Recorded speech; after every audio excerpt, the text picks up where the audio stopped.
राधे राधे। श्री कृष्ण और राधा की प्रेम कहानी हम अक्सर सुनते हैं।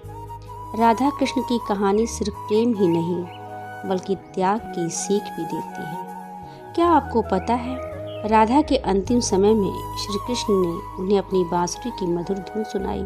फिर राधा की मृत्यु के बाद अपनी बांसुरी तोड़कर फेंक दी। श्री कृष्ण भले ही राधा से प्रेम करते थे, लेकिन उनका मिलन नहीं हो पाया। कृष्ण द्वारिका में जाकर बस गए। राधा भी ज्यादा समय तक कृष्ण से दूर न रह सकी और एक दिन द्वारिका पहुंच गई। श्री कृष्ण ने जब उन्हें देखा तो वो बहुत खुश हुए। दोनों ने संकेतों से ढेर सारी बातें की। हालांकि राधा को वहां कोई जानता न था।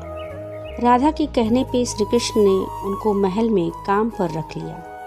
राधा महल में ही रहने लगी। वह जब भी मौका मिलता चुपके से कृष्ण को देखती और खुश हो लेती। ऐसा लंबे समय तक चलता रहा। एक दिन राधा अचानक महल से चली गई। उन्होंने किसी को नहीं बताया कि वह कहाँ जा रही हैं, मगर श्री कृष्ण जानते थे कि वह कहाँ जा रही हैं। राधा का शरीर अब जवाब दे रहा था।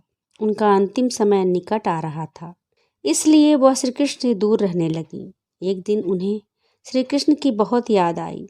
वह बस अपने कान्हा की एक झलक पाना चाहती थी। जब कृष्ण को पता चला तो वे तुरंत राधा के पास पहुंच गए। राधा अपने कृष्ण को सामने देखकर बहुत खुश हुई। राधा के मृत्यु को करीब देखते हुए श्री कृष्ण ने उनसे कुछ मांगने के लिए कहा, मगर राधा ने इनकार कर दिया। राधा बोली कि आप मेरे सामने हैं, इसके अलावा मुझे और कुछ नहीं चाहिए। कृष्ण के बार बार कहने पर राधा ने कहा कि वे उन्हें एक बार बांसुरी की धुन सुनाए। राधा के कहने पर श्री कृष्ण ने बांसुरी बजाई। बांसुरी की मधुर सुनते ही राधा ने अपने प्राण त्याग दिए।